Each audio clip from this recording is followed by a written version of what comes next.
Good evening, YouTube. It's Tuesday, and what do? Top 10. Now, it's getting harder and harder to think what to do with a top 10, but I'm forever looking to expand my collection. So, what was my thought process? Disney. My Disney, the collection of what I have in Disney is not really anything to shout about. I have plenty, but nowhere near what I really should have. And what's my favourite format? I know it's 3D, but I'm talking about steelbooks really. So what I did, I took a look around, and obviously there are certain things I would love to have, and some of it is really expensive. So my thought process is to see what's the 10 most expensive steelbooks that you can get on Disney right now. Of course, I always look at CEX simply because it's going to be the cheapest or the most expensive, if that sounds correct to you guys. Um, and I think the top 10 will surprise you. Now, if you've got any of these, you can get an idea of the kind of money they're worth. So let's go into this top 10. I'll give you a quick review of Captain Marvel after that. There's not really too much you can say that hasn't already been said, but I will put my penny's worth in and give it a 10 and my score out of 10 as well. Then, of course, I'll remind you of this Friday's prizes again.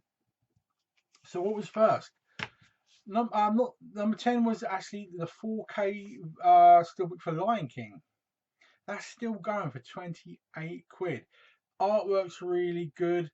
Um, I don't really think it looked that much better in 4K myself, but I would have to get it simply because of the artwork. Next, we have Mary Poppins Returns.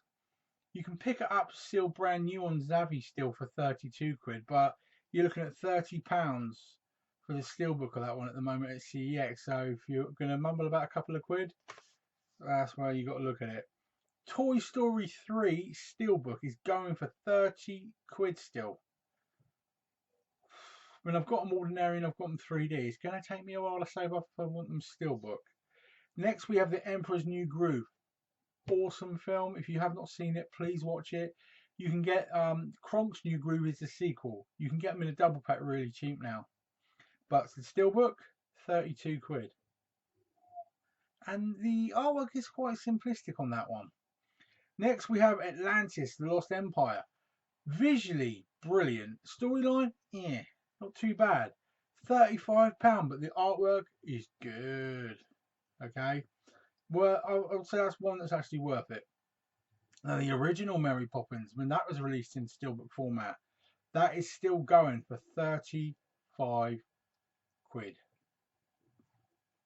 Gates. Next is The Amazing Hercules.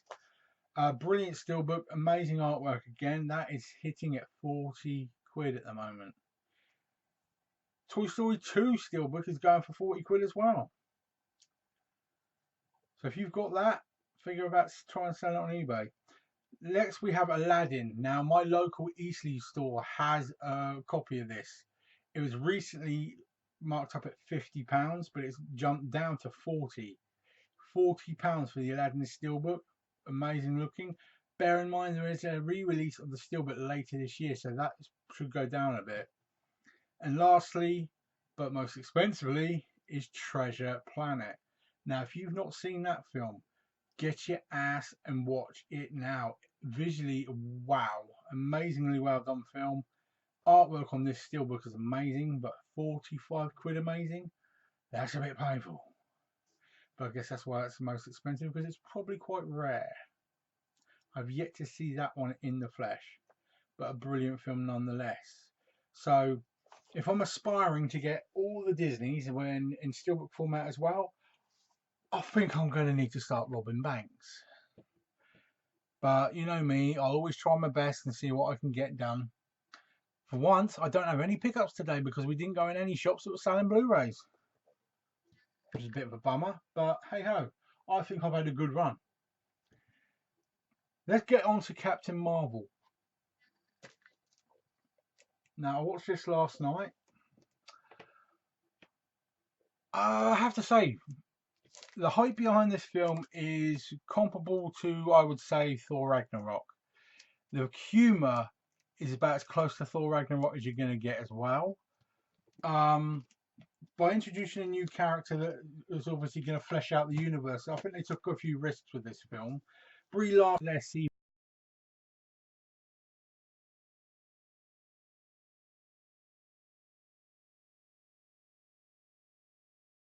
TV reads like you know those middle of the road American films you get where they're like 50p and CEX, like kids with adults with kids and all that kind of stuff. A lot of their other stuff is kind of middle of the road in my opinion, but for them to step up and direct something of this quality, got to respect them for it really. And a lot of fans were really up and down about this film, but I was quite impressed. I do think it's a bit too tongue in cheek. I think it tries to go along the same lines of Thor Ragnarok a bit too much. By that I mean sarcastic humor in a way, and unless you're my age, you're not going to understand some of the references. Where it's based in the 90s, the funniest thing is when she crashes through the Blockbuster video ceiling. That is funny. Um, the funniest part is when you realise what the cat really is as well. That's fucking funny. Um, but the main thing that surprised me is how they turn it around on the enemy. The enemy becomes the friend. It's weird how it was done. I followed it quite well. The story is told quite well. The visuals are absolutely storm-breakingly amazing. The 3D, or especially on my TV, woof, works very well. Hardly any blur in the fast sequences. It's extremely well coded. The producer, of course, for this was Kevin Feige, but let's face it, that guy is absolutely bitch slapping the cinema for the past decade. I mean, these Marvel films are made in excess of 20-25 billion in total, so ooh, that guy can write his own check and then some. Um,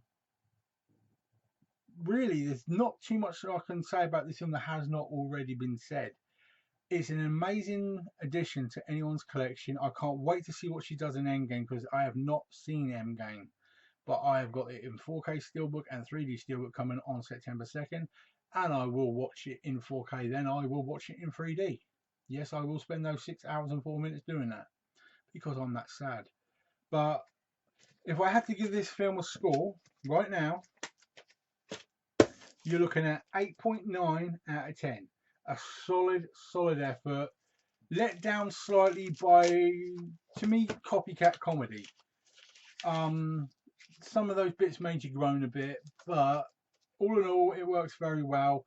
Some of the flashbacks might annoy some people because you don't get much explained to you, but you're supposed to figure out these flashbacks with just sitting there. It doesn't work that well. But action-wise, yeah, I love the way they made Samuel Jackson look a lot younger, and the guy from Marvel's Agents of S.H.I.E.L.D. as well. That was quite funny. He looked really stupid in that actually, but as films go, not the most comprehensive review. I do understand that, but I am happy that I paid the money I paid for that. I'm happy I watched it, and I definitely will watch it again. I highly recommend it. Maybe not Steelbook cost, but I would get that in 4K any day. Definitely worth it. Now let's go on to this week's prizes. Please remember that we have Green Zone without it being a steelbook, along with Dracula Untold, which is a brilliant film as well. And then we have Star Trek Into Darkness, remembering that you can now pre-order the trilogy in 4K. And we have Green Zone steelbook as well. So that's your prizes for this week. Plenty of people are entering, people. Remember, all you got to do is subscribe to my channel, befriend me on Facebook, and then ask via Messenger to actually enter. That way your information will stay secret. Appreciate you taking the time to listen to me ramble. Looking forward to this Friday. We'll do the prize draws. Let's see if I can scrum up a few more films. I think I might have a couple still during the post. Last week's prize winners, I should get your films out in the post before this weekend. My apologies for the lateness. I haven't really had somebody who can take me to the post office. I will endeavour to get them done before the end of the week. Otherwise, I'll be sending out 4 or 5 parcels next week. And all I say is, slipcover guy, you know who you are. Got some more going to be heading your way soon as well. Take care now. Enjoy the rest of your evening. Enjoy the heat. I mean, my doctor says drink plenty, so that's exactly what I'm doing. Enjoy the rest of your evening, guys. Take care, and I will talk to you again soon.